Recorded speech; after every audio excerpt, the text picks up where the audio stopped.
Welcome to this subject of mechanics, um, which we will do in multiple sessions.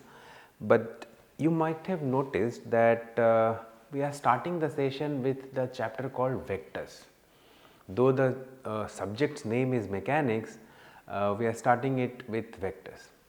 And all of you must have gone through vectors anyways in your 12th standard, but we will look at vectors in a slightly different way using all the concepts which you have already studied in your 12th standard. For example, we will not be talking about addition, subtraction of vector, resolutions of vector, or components of vector. All those things, I assume that you know all those things from your 12th standard discussion about vectors. However, I would like to make one point. Now, for our course under the name mechanics, the concept of vector is the most important one.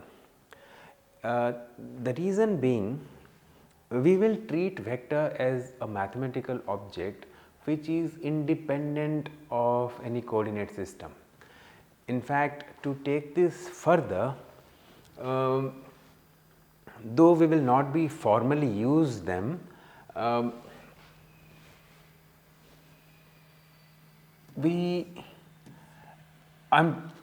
talking about the most general version of a mathematical object called tensor, of which vector and scalars are just special cases.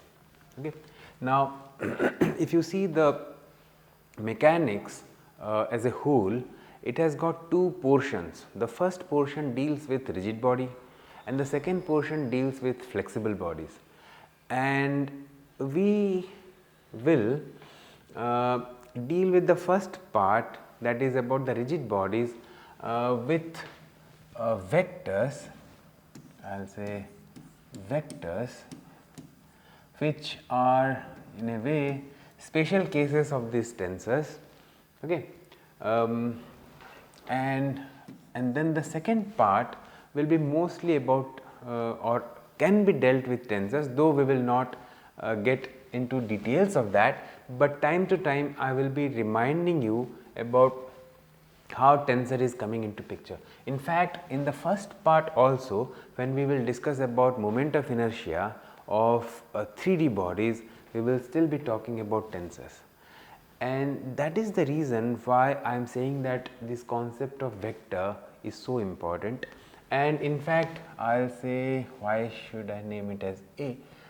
Even the, suppose I call it alpha to be the scalars. Now, all these three things are in fact different forms of the same mathematical object called the tensor. Okay. And why they are so important?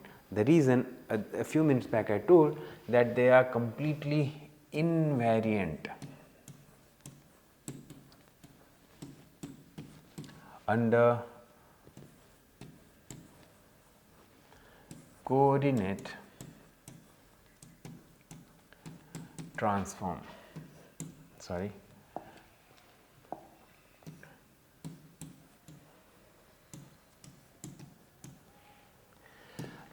What I mean by that is, one of my profs used to tell always that a vector is a vector is a vector. Means at that time I had not realized it that much, but this statement has got a lot of importance. What exactly it tells is,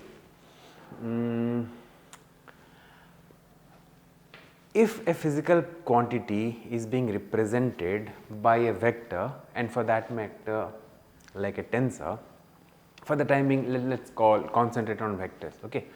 Suppose a physical quantity like a velocity is represented by vector, then it doesn't matter what coordinate system you use to represent that, right. That means, for example, suppose I draw this arrow to represent the velocity v. I will make consistent with my notation. In this whole semester, we will use capital letter with a bar for vectors, okay, and small letters with a hat for unit vector in that direction. Okay, anyways, we will come to those things later. Now, suppose this arrow is representing, for example, the velocity of a particle at this location. Now, for that we do not require a coordinate system to be placed there, right.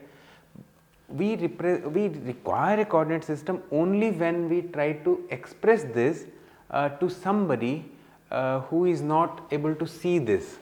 Okay. That means, suppose we want to express that mathematically on a paper to measure that thing, then we require a coordinate system and we then bring in it.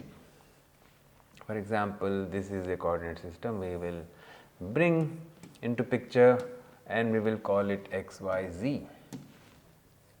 Okay. We will talk more about the coordinate system, their right handedness, left handedness later. For now, it represents just the 3-dimensional space in which this vector v is living.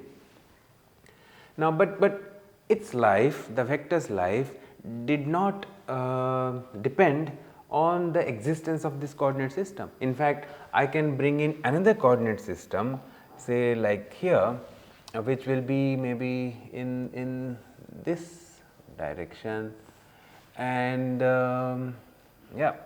So maybe this is xi, eta, zeta coordinate system.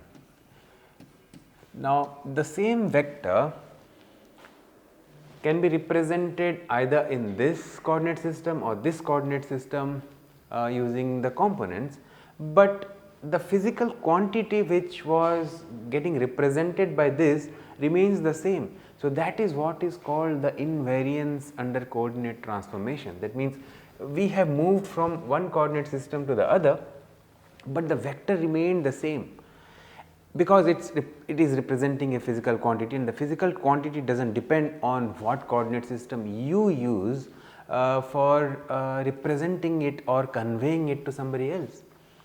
And that is the thing which is true for all these quantities, scalars. In fact, it is very easy to understand this invariance thing for the scalar. For example, if I talk about the temperature at a point, say the temperature, I say that at this point the temperature is 27 degrees. Now, all the students will agree readily that the temperature does not depend upon whatever coordinate system I use. That point is the temperature is that much. Yes, but if I change the coordinate system, I will say that in one coordinate system the 3, 4, 5 point is at 27 degrees centigrade, but in another coordinate system I will say that okay, 3 meter 30 degree and 4 meter is the coordinate, at that point it is the temperature of 27 degree. But the fact that the point in space has a 27 degree this much centigrade is invariant or independent of what coordinate system I am using. So, that basically is the major strength of using these physical these mathematical objects called tensors, vectors and scalars. Okay. And then that is the basic reason why we will be in fact using vectors for representing or manipulating all the problems which we are going to see in this current course, that is mechanics. One more thing is, everything that we are studying now can be dealt with without resorting to the concepts of vectors, but you will realize as we move ahead that using the concepts of vectors will make life much easy. you will see in assignments which we will provide there that once you use vector and when you do not use vector, you will see how much the work, the algebraic work which you carry out, how much it gets simplified once you use vectors. So, that is the reason basically why vectors are the prime in a way ingredient to discuss all of mechanics for us. And once we go to flexible bodies, maybe the tensor, but not so officially or so formally. Okay. So, with that background on why we require vector, we will in the next segment we will see two very unique terms, basically equality and equivalence of vectors, which will be very important to move ahead. But I'll just before stopping this segment, I should tell that we are assuming that you are aware of the basic, the fundamental operations of on vectors like addition, scalar multiplication, getting its component in any coordinate system, then what addition, subtraction of vectors, all these basic operations are known to you. This is the assumption with which we will go ahead.